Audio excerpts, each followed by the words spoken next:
So tonight I want to talk to you about the man that Donald Trump does not want to fire. I don't want to talk about that because I have no intention of firing him. Mr. President. He's talking about Jerome Powell. Jerome Powell is the chairman of the Federal Reserve, essentially the chairman of America's central bank. So why should you care whether Donald Trump wants to fire Jerome Powell or doesn't want to fire Jerome Powell?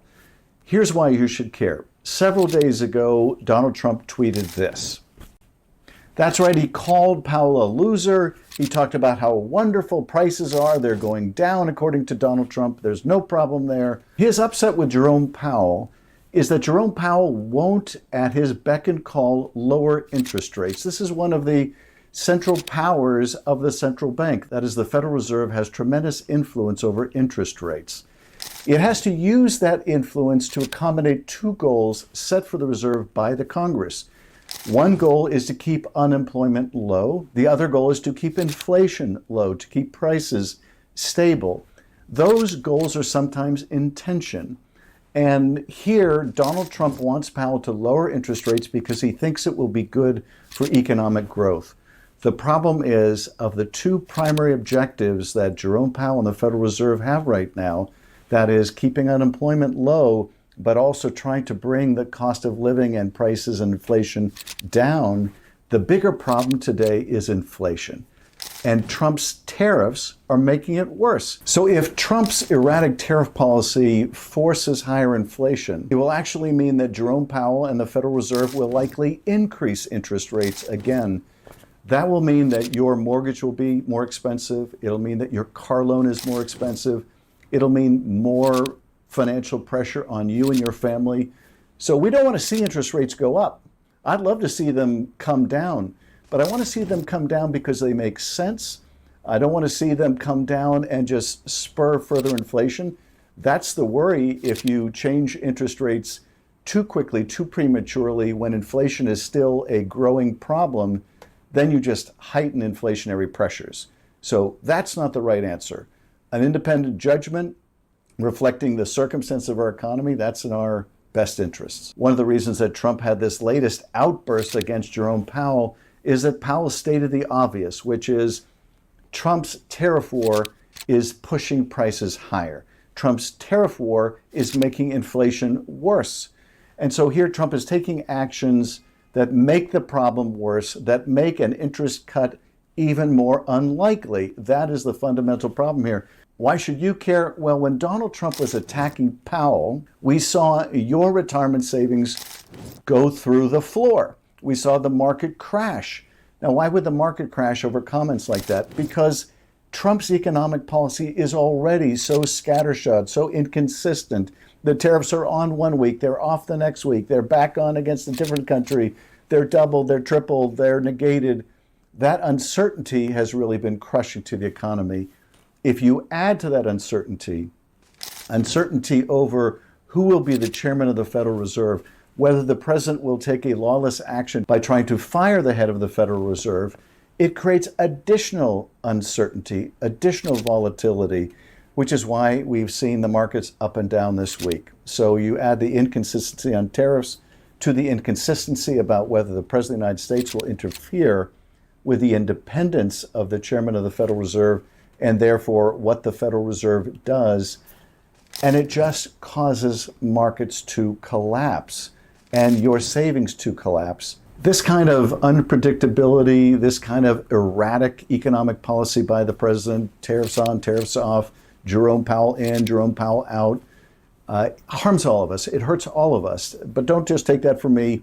Here's one of the chief investment analysts at JP Morgan. I don't often quote or play a quote from JP Morgan, but I think this one was spot on. This is the chairman of market and investment strategy for JP Morgan Asset and Wealth Management, the most powerful guy in research in the entire building. He said, here's the interesting thing about the stock market. It cannot be indicted, arrested, or deported. It cannot be intimidated, threatened, or bullied. It has no gender, ethnicity, or religion. It cannot be fired, furloughed, or defunded. It can't be primaried. It can't be seized, nationalized, or invaded. It's the ultimate voting machine, reflecting prospects for earnings growth, stability, liquidity, inflation, taxation, and predictable rule of law. And there are broader impacts as well. And the broader impact is this. Around the world, people are losing confidence in America's stewardship of its own economy and therefore our role in the global economy. The International Monetary Fund is now projecting a slowdown in economic growth around the world owing to Donald Trump's tariff war. But not only that, people are fleeing the dollar. That is, they don't think the dollar is stable. They don't think it's a good, secure currency.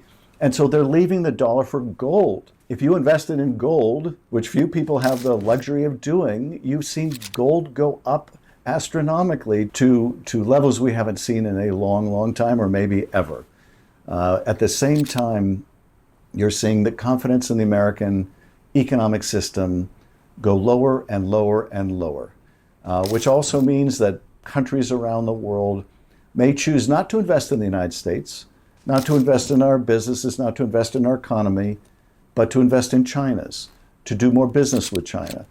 They consider China to be potentially a more stable business partner than the United States right now because of Trump's inconsistency on tariffs and now on whether Powell stays or goes. Now, the reality is it would be unlawful for Donald Trump to fire Jerome Powell. But we have seen lawless actions by this president before. For the last century, there's a Supreme Court precedent that essentially says the president cannot fire the chair of the Federal Reserve, cannot fire the heads of these independent bodies.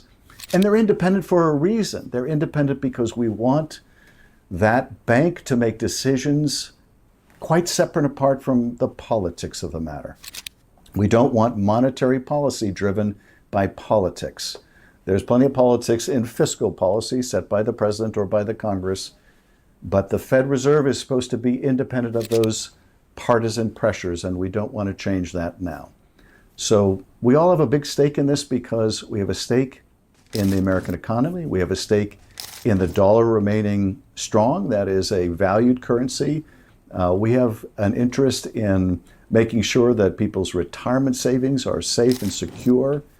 We have a profound interest in bringing down the cost of living. That is, after all, what Donald Trump ran on and one of the central needs of the American people who can't afford housing, can't afford rent or their groceries or their medicine.